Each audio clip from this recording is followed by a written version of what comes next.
আপনাদের মনে আছে যে ডিসি অফিসে নানান ধরনের যৌনাচার হতো, ছোট ছোট রুমে। যে কোনো চেয়ারম্যান, পৌরসভার চেয়ারম্যান থেকে শুরু করে উপজেলা চেয়ারম্যান থেকে শুরু করে আপনি যদি ইউনিয়ন পরিষদের চেয়ারম্যানে যান, ছোট ছোট ঘর আছে। ইভেন সচিবালয়ে এই কেলেঙ্কারিটা হয় সচিবালয়ে সবচেয়ে বেশি। সাংবাদিকরা এই সুযোগটা নেয়, সাংবাদিকরা তদবির করে কোটি কোটি টাকা উপার্জন করেছে সচিবালয়ের ভিতর থেকে। আপনারা সংবাদ মাধ্যমে দেখছেন যে বঙ্গভবনে মদের বোতল পাওয়া যেত, কন্ডম পাওয়া যেত, কন্ডম পাওয়া গেছে। এ ভাই, এখানে কি কাজ হয়? এগুলা দিয়ে কি যে প্রশাসন সাজাবেন কিভাবে? ভেঙে দেন সচিবালয়ের ছোট ছোট ঘর, ওখানে সচিবরা গোপন যৌনাচার করে, ওখানে মন্ত্রীরা গোপনে যৌনাচার করেছে। আমি সাংবাদিক হিসেবে সাক্ষী দিচ্ছি আপনাকে, ওই মন্ত্রণালয়ের পায়ে পায়ে আমার হাঁটা। আমি কয়েকজন পরিবারের সাথে আমি কথা বলেছি, তারা তাদের দুঃখের কথা তো আর এগুলো তো তারা প্রকাশ্যে বলতে পারে না, কিন্তু তারা যেটা বলেছে যে মানে একজন সন্তান হারালে কেমন লাগে সে পরিবারটাই জানে। একটা এটা তো ওনারা জানার কথা না, যারা চেয়ারে বসছেন। ওনাদের তো নিজের ক্ষেত্রে ঘটেনি এটা, আপনার ক্ষেত্রে না ঘটলে আপনি বুঝবেন না এটা যন্ত্রণা কেমন। সন্তান যারা হারিয়েছে তাদের বুকে কি কান্না সেটা তারাই একমাত্র বুঝে, কিন্তু রাষ্ট্রীয় পক্ষ থেকে যে তাদের খোঁজ খবর নেওয়া হচ্ছে না, ইভেন তাদের নামও জানে না। একজন বাবা বলেছেন যে ওই যে কি জানি শহীদি মার্চে গিয়ে উনি ওনার ছেলে অন্যদের নাম বলতেছে, আবু সাইদের নাম বলছে আর মুগ্ধর নাম বলছে, সবাই আবু সাইদ এবং মুগ্ধর নাম বলে কিন্তু বাকিদের নাম বলে না। উনি খুব আশা করছিলেন যে ওনার ছেলের নাম বলবে, উনি খুব হতাশা নিয়ে ফেরত আসছেন। সে কথাই তো আমি বলি, সে কথাই আমি বলছি। 90 সালে ওই কাজটি হয়েছে, ছিনতাই হয়ে গেছে, এখনো ছিনতাই হয়ে গেছে। তবে এবার জনগণ করেছে তো, এই ছিনতাই করে রাখা যাবে না। এখানে আমাদের মতো আজকের এই সামাজিক যোগাযোগ মাধ্যমে আমরা জনমত গঠন করি, আমরা জনমত গঠন করার চেষ্টা করি। আমি 10 বছর আগে যে লেখালেখি করছি, 5 বছর আগে যে লেখালেখি করছি, গুম হওয়ার আগে যে লেখালেখি করছি, তার একটি শব্দ কখনোই কেউ বলতে পারবে না যে আমি ভুল সংবাদ প্রচার করেছি বা ভুল স্ট্যাটাস আমি দান করেছি। আমার প্রশ্ন, এবার আপনি আসেন একটা প্রশ্ন, যে আমি যে গুম হয়েছিলাম সেই গুমের প্রশ্নে আপনারা কি কোনো, আমাকে কেন মামলা করতে বলছেন? এই রাষ্ট্রেই তো বসে আছে দুইজন, একজন বড় মানে আমাদের আদিল ভাই, তিনি তো একটা বড় মন্ত্রণালয়ে আছেন, তিনি গুম নিয়ে কাজ করেছেন, অসংখ্য গুমের তথ্য দিয়েছেন, ডাটা আছে তার কাছে। কিংবা 600 জনের ভিতরে উনি কয়জনের সাথে যোগাযোগ করছেন? একজনের সাথেও আমার ধারণা, আমার সাথে যেহেতু উনি নিজেই যোগাযোগ করতে পারেননি, তাহলে আর কার সাথে উনি যোগাযোগ করেছেন? তাহলে হত্যা যারা হয়েছে, আপনি সমাধিস্থলে যাবেন, শেখ হাসিনার মতো একটু চোখ দিয়ে পানি ফেলবেন, আরে মরে গেলাম মরে গেলাম মরে গেলাম। ব্যাপারটা এরকম না তো, যে মায়ের সন্তান হারায় গেল, যে পিতার বাবা গুম হয়ে গেল, তাদের ভিতরের যন্ত্রণা, তাদের মানসিক পরিস্থিতি, তারা কেমন আছে, ওই পরিবারগুলো কেমন আছে, আজ পর্যন্ত কেউ কোনো খবর নেননি। 1 মাস হয়ে গেছেন, কি কি করেছেন আমরা জানি না, আমরা দেখছি কাগজে কিছু প্রেস রিলিজের মতো দেখছি। এটা ওই সব বিগত সরকার করতো। একটা প্রসঙ্গ আমি ভুলেই গেছি, একটা কথা আপনাদের বলি। আপনাদের মনে আছে যে ডিসি অফিসে নানান ধরনের যৌনাচার হতো, ছোট ছোট রুমে। যে কোনো চেয়ারম্যান, পৌরসভার চেয়ারম্যান থেকে শুরু করে উপজেলা চেয়ারম্যান থেকে শুরু করে আপনি যদি ইউনিয়ন পরিষদের চেয়ারম্যানে যান, ছোট ছোট ঘর আছে। ইভেন সচিবালয়ে এই কেলেঙ্কারিটা হয় সচিবালয়ে সবচেয়ে বেশি। সাংবাদিকরা এই সুযোগটা নেয়, সাংবাদিকরা তদবির করে কোটি কোটি টাকা উপার্জন করেছে সচিবালয়ের ভিতর থেকে। আজকে যারা সংবাদ প্রকাশ করছেন, এতদিন তারা কোনো সংবাদ প্রকাশ করেননি। সংবাদ প্রকাশ করতে হলে যে 5টি বিষয় বা 7টি বিষয় নিয়ে ফলো করতে হয়। আমি দাঁতের ট্রিটমেন্ট করব কার কাছে? দাঁতের কাছে গিয়ে, তো দাঁতের ডাক্তারের কাছে গিয়ে। আমি অভিযোগ তুলেছি যে গণভবনে যৌনাচার হতো, তাহলে এটা প্রমাণ করার কায়দা কি? নিশ্চয়ই একটা রাস্তা আছে। তো কি রাস্তা? সেই রাস্তা খুঁজতে গিয়ে তো আমার অনেক ত্যাগ, অনেক অনেক কষ্ট আমাকে করা লেগেছে।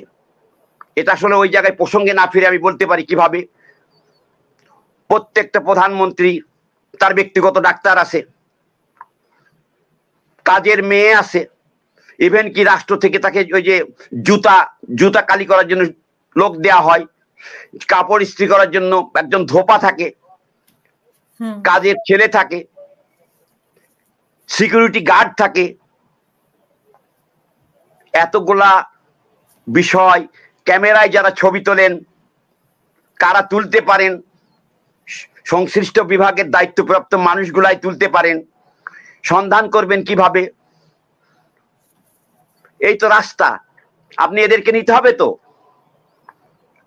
আমার প্রশ্নের উত্তর আমি দিয়ে দিছি, আপনি কি দেখতে চান, কি জানতে চান? আপনারা সংবাদ মাধ্যমে দেখছেন যে বঙ্গভবনে মদের বোতল পাওয়া যেত, কন্ডম পাওয়া যেত, কন্ডম পাওয়া গেছে। এ ভাই, এখানে কি কাজ হয়? এগুলা দিয়ে কি হয়?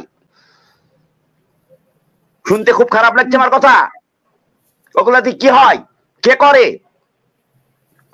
আর একটা আমি বলছি, উনি কুফরি করতেন, কুফরি। উনি কুফরি করতেন, উনি কুফরি করতেন, উনি করতেন করতেন করতেন উনি কুফরি করতেন।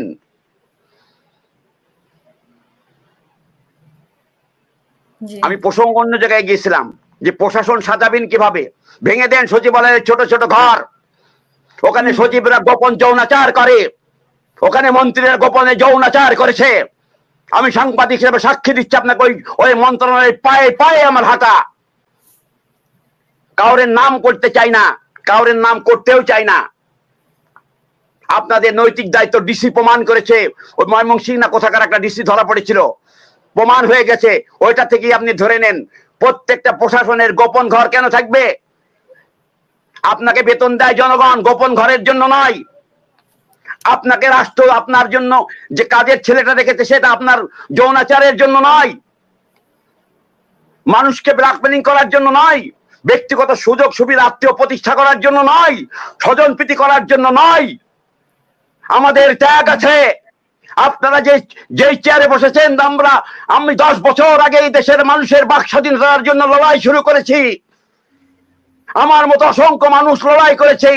আমি গুমের বিষয়ে বাংলাদেশের মাটিতে, বাংলাদেশে দাঁড়িয়ে প্রকাশ্যে বলেছি এই সরকারকে বিনাশ করতে হবে।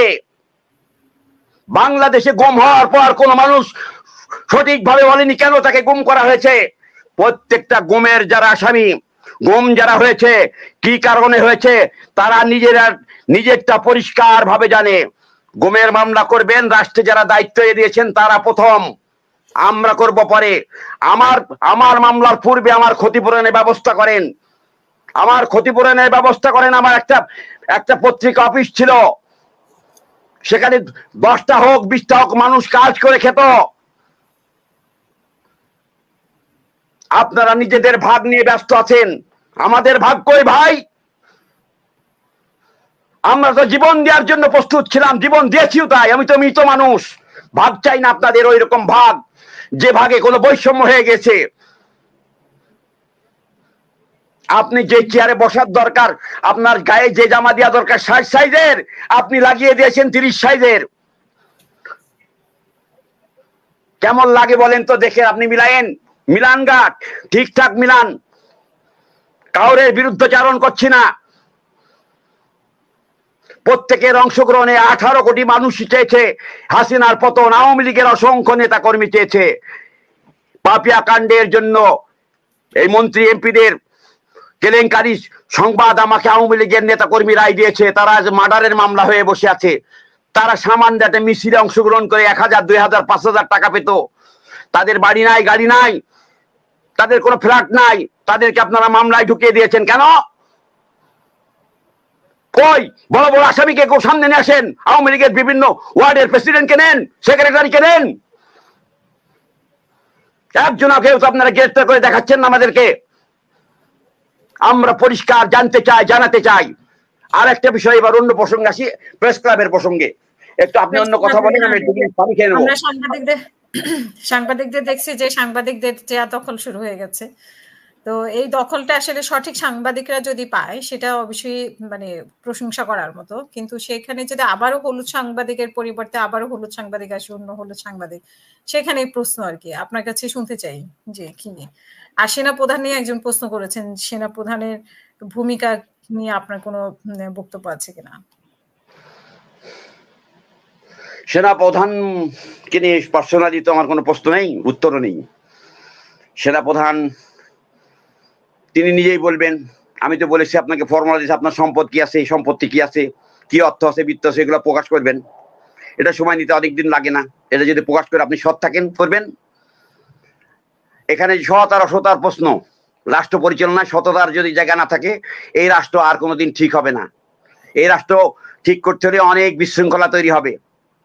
যে কারণে রাজনৈতিক দল বিএনপি আমাকে শত্রু মনে করে, জামাত আমাকে শত্রু মনে করে, আওয়ামী লীগ আমাকে শত্রু মনে করে, সকল সাংবাদিক আমাকে শত্রুই মনে করে। যে কারণে আমি বাংলাদেশের মাটিতে চাকরি পাইনি। কোনো কোনো কোনো কোনো মানুষ আমার সাথে এসে দাঁড়ায়নি, আমার পাশে দাঁড়িয়েছে। যারা দাঁড়িয়েছে আবার বিপদের পাশে যতটুকু দরকার ততটুকু, আবার কেউ দাঁড়িয়ে প্রধানমন্ত্রীর সাথে টাকাও নিয়ে এসেছে। এটা বিচিত্র ব্যাপার, বিচিত্র জীবন আমার। তা আমি এইসব বক্তব্য না দিয়ে যারা আমার জন্য মন থেকে প্রাণ থেকে যারা আমার মুক্তি কামনা করেছেন, আওয়ামী লীগ, বিএনপি, জামাত, জাতীয় পার্টি, যেই হোক না, জাতীয় পার্টি বলবো না, এরা জানোয়ারের দল, এটা একেবারে পাকা জানোয়ারের দল, জানোয়ারের দল। আর জামাত কখনো গুম খুনের বিষয়ে কথা বলেনি, ইতিহাস নাই তাদের। মানুষের বিপদ আপদের সময় জামাত ইসলাম দাঁড়ায় না, এটা বাস্তব কথা বলি আপনাদেরকে। ওরা হলো একটা গোষ্ঠী, ওরা একটা আলাদা গোষ্ঠী। ওই গোষ্ঠীর সাথে আমার সম্পর্ক কখনোই ছিল না, ভবিষ্যতে থাকবে বলে আমি মনেও করি না। আমি যে জিনিসটা মনে করি, বিএনপি একটা জাতীয়তাবাদী শক্তি, সেই রাজনৈতিক দলের নেতৃত্বের ব্যবস্থার বদল করতে হবে। আমার জেলা মেহেরপুর, জন্মভূমি মেহেরপুর, চাঁদাবাজি, সন্ত্রাস, মানুষকে মারধর করে, লুটপাট করে, জোর করে টাকা পয়সা সব কেটে নেওয়া হয়েছে। মেহেরপুরে 4টা মানুষ আছে খুবই খারাপ, যারা আমার গুমের সাথেও জড়িত। মেহেরপুরে তো মানে বলা হয় যে সন্ত্রাস, তারপরে হচ্ছে যে মাদকের ঘাঁটি। হ্যাঁ, সন্ত্রাসের ঘাঁটি, মাদকের ঘাঁটি, সোনা পাচারের ঘাঁটি। মেহেরপুর পৌরসভার চেয়ারম্যান, যুবলীগের নেতা, তিনি সোনা পাচার করতেন, মার্ডারের আসামি। তারপরে আন্ডারগ্রাউন্ড রাজনীতির নিয়ন্ত্রণ হতে 2 দল দ্বারা শিফট হয়ে যায়, আন্ডারগ্রাউন্ড গিয়ে আওয়ামী লীগের আশ্রয়ে চলে যায়।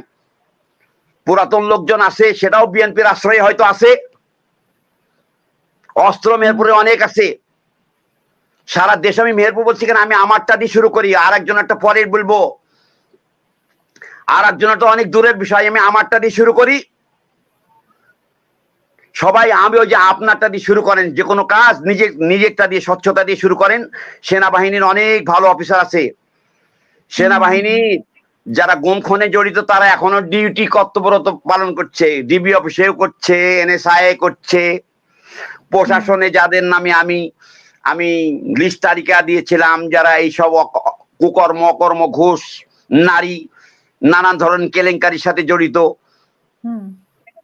তারাও আছে। সবাই সহাল বহাল তবে এটা বাংলাদেশে আছে। আচ্ছা, শুধু দল পরিবর্তন করছে, টাকার বিনিময়ে, অর্থের বিনিময়ে, নানান কিছু বিষয় তারা জানতে চাচ্ছে।